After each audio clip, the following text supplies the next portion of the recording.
So now we have got an idea of what is respiration. So now we'll discuss the different types of respiration, and they are broadly discussed in two categories: aerobic respiration and anaerobic respiration. So if you see aerobic, the term aero, it is something related to air. Aero is air.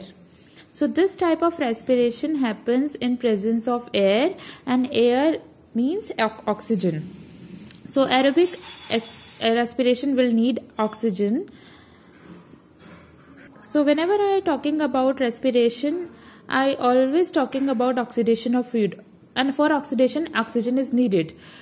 But that doesn't mean that in all organism, in all places, the same time of oxidation take place. There are some example where we will see that the process of respiration will take place, that energy will be derived from the food, but the oxygen will not be present.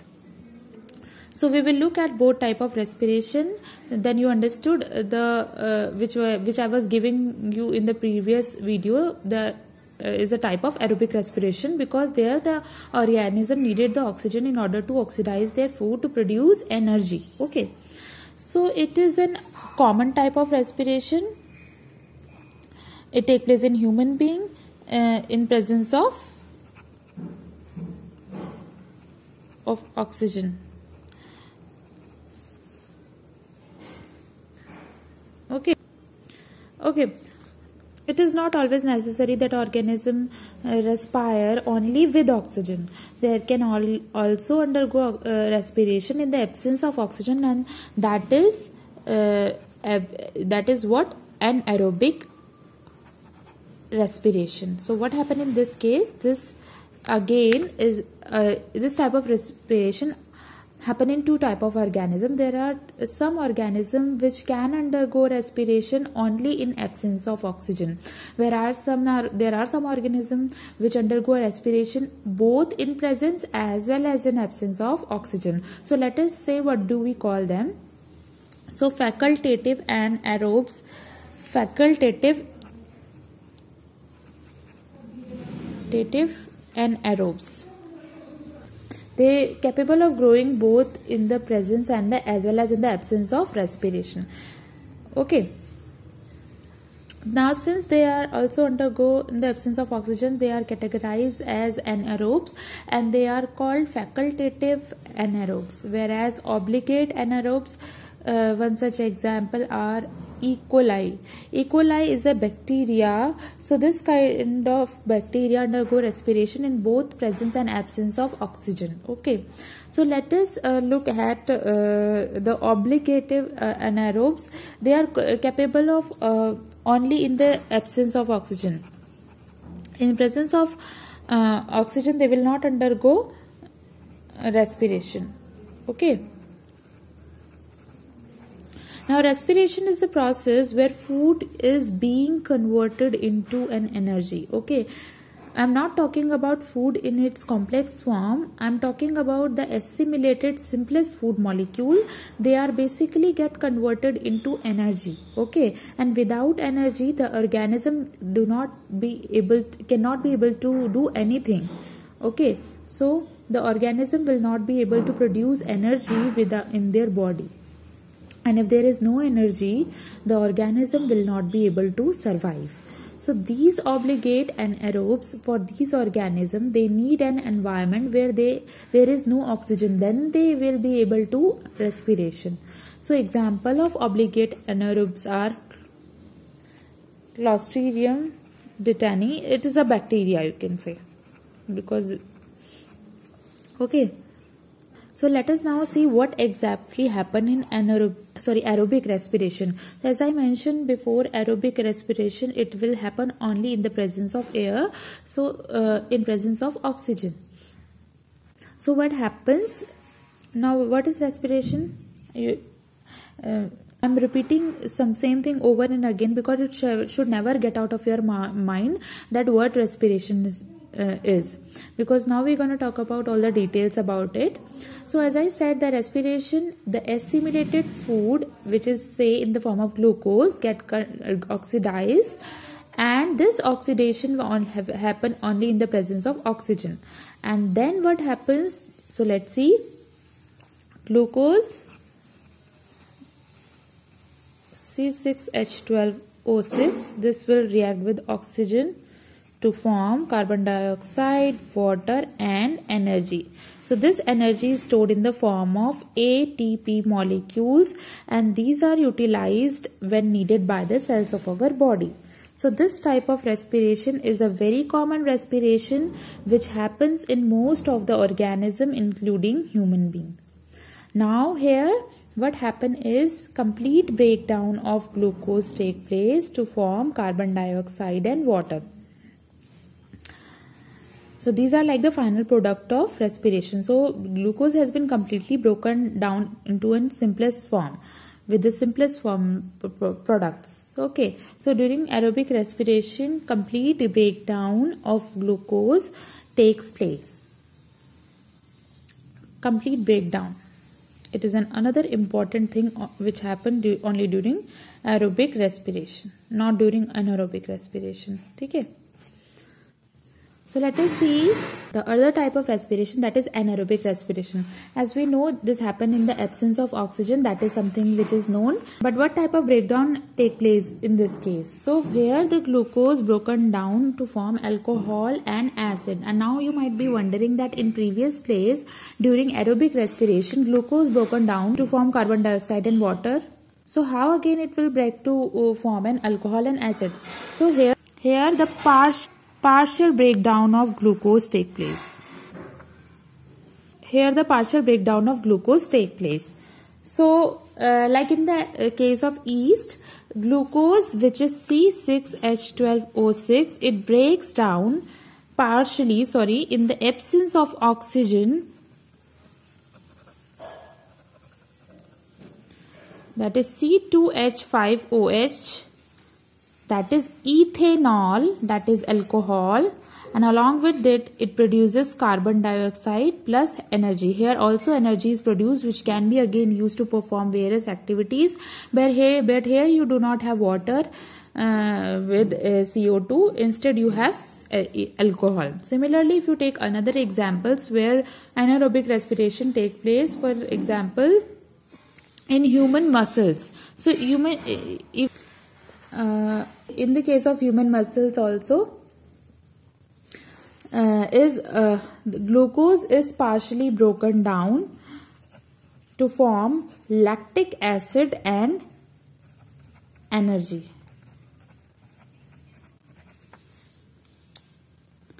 So when you able to relate when aerobic and when anaerobic respiration take place in human body, since the time I have been talking about breaking down of food to release energy, and I am saying that this process of breaking down of food will take place inside each and every cell of our body, and that is the process by which all energy will be produced inside our body. So this process of energy production inside our body, that happens by aerobic respiration. But sometimes, let us say, when you do vigorous exercise where you're jogging, you're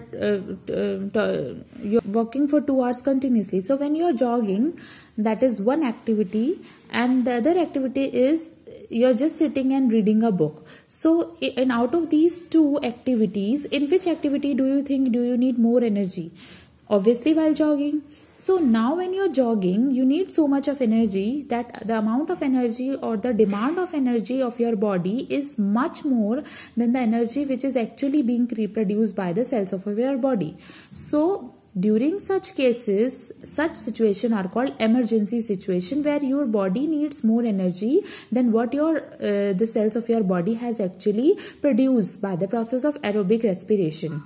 So during such situation, anaerobic respiration take place in the human muscles, because the human muscles actually perform that work. For example, when you're jogging, it is the muscles of your legs and which are actually doing that work, which are actually helping you to jog.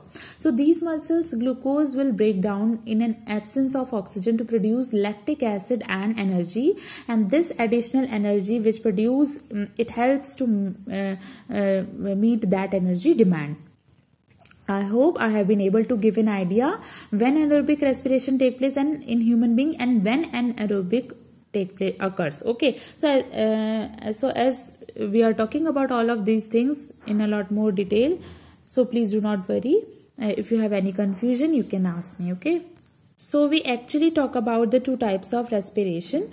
Now we are talking about something which is very common terms for all of us. What is breathing? So we all breathe in. We breathe in, we breathe out. We perform pranayam in the morning. Okay, we perform yoga, breathing exercises, which were very much helpful for a healthy living. So we talk so much about breathing. So can you tell me, can you guess how is breathing related to respiration? Because till now we have been talking about respiration, the types of respiration, and suddenly I switched to breathing. So how is it related?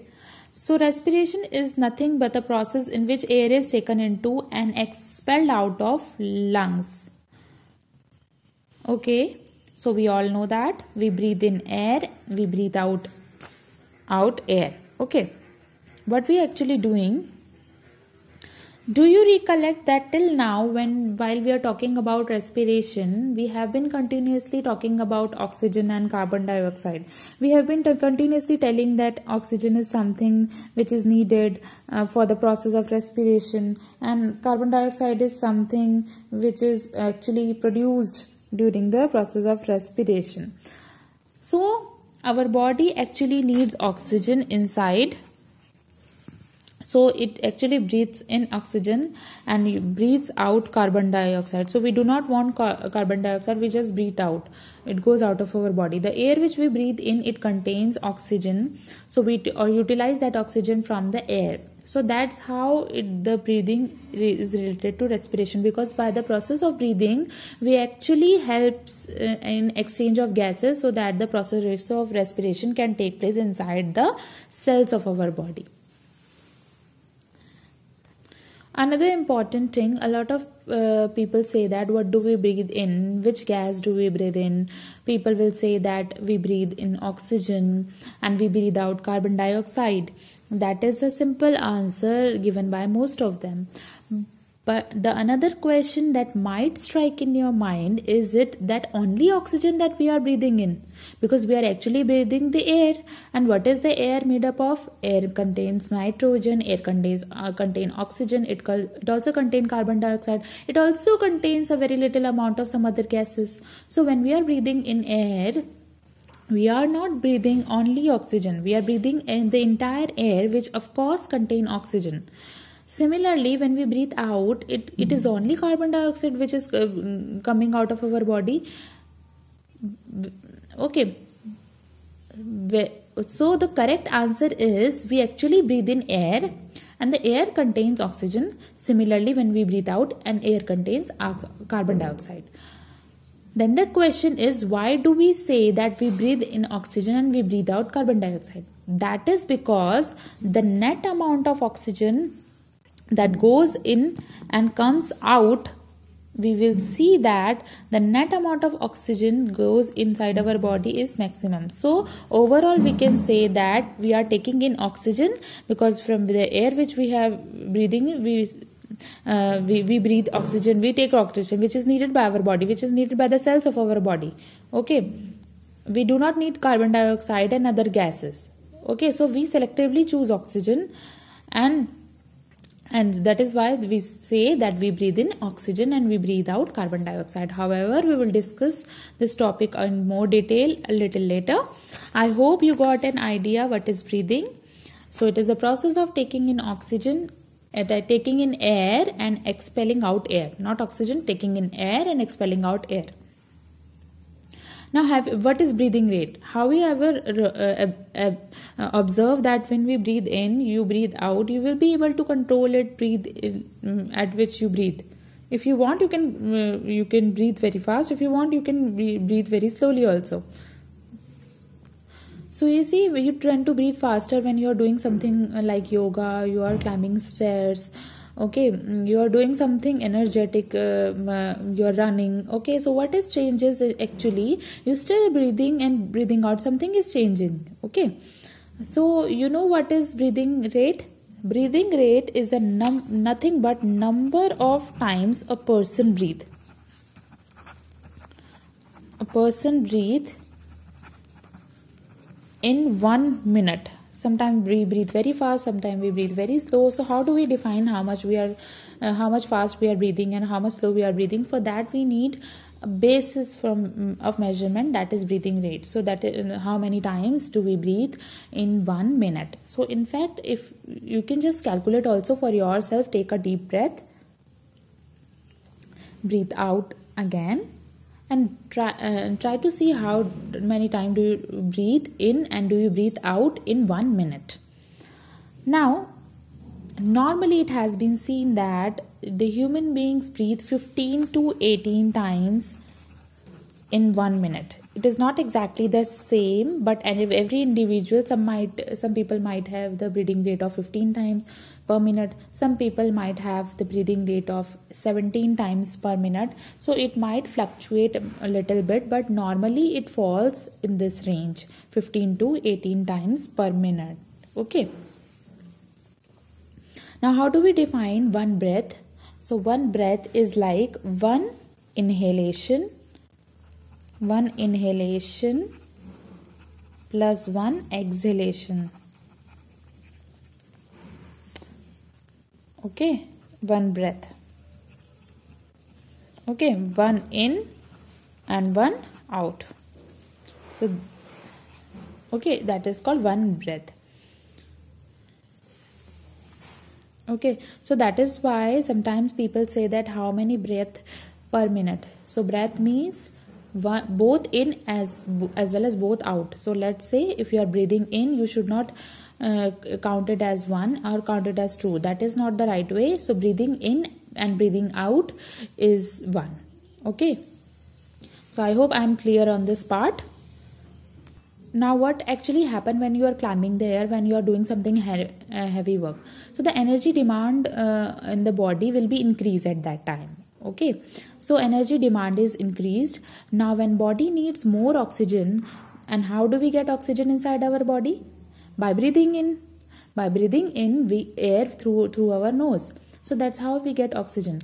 So when the oxygen demands is increasing, we tend to breathe faster so that our body is able to get more oxygen. So provide our body more oxygen, we tend to breathe faster.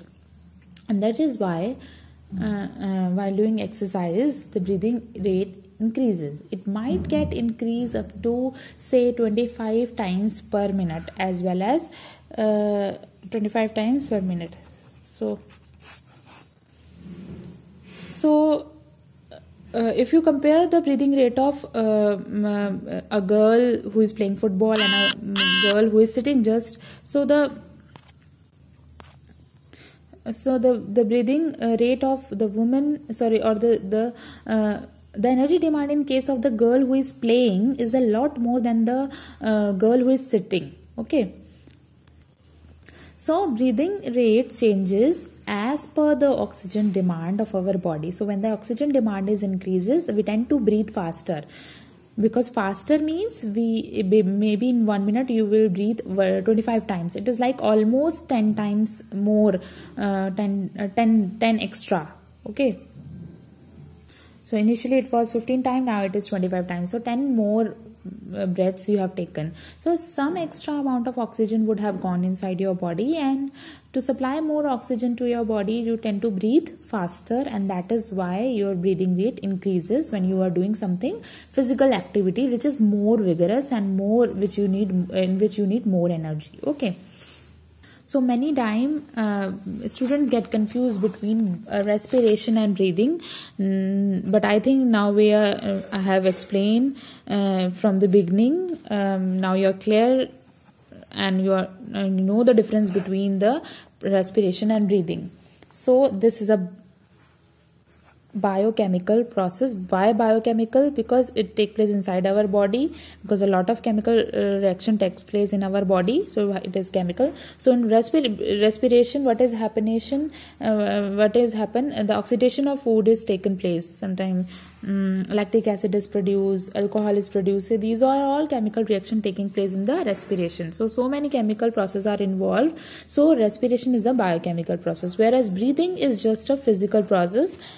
It is all about taking in air and giving out air. It is only that physical part which you just take air through your nostril and expel out air through your nostrils. So here you are not worried about the chemical processes taking place inside your body.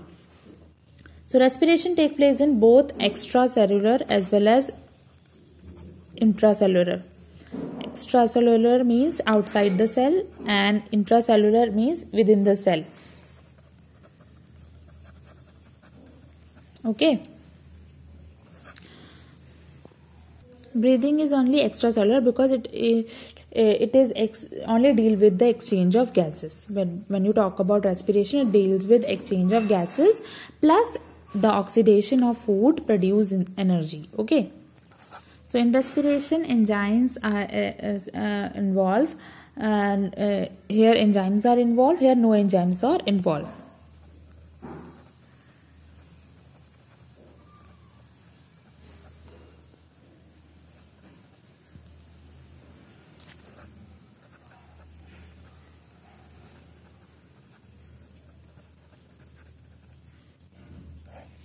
Okay, now energy is released in this case.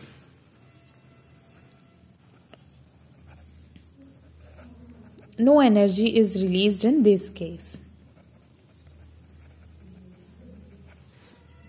If you look at the chemical reaction of, you see that the energy is released, which is stored in the form of ATP molecule, but in breathing, no energy is released. In respiration, all body cells are involved, because cellular respiration are take place inside our body in each and every cell. So in every cell of our body. So but breathing, only certain organs are involved, because one such organ is your nostrils. We breathe in through our nostrils. It is not only the nostrils which is involved. There are set of organs which involve, not all the cells of our body involved in this case. So this is how we differentiate between the respiration and breathing. Breathing is just one part of respiration. When we talk about respiration, it is more than breathing. It is, of course, breathing is included there, but in addition to that, it is also talks about the oxidation of food, the releasing of energy, which helps an organism to perform various activities. Okay. So this is the main difference between breathing and respiration. So students will discuss something more, that is, we'll discuss about the nasal cavity and nostrils, and about each and every part involved in breathing, pharynx, trachea and all in the next video. Thank you, students.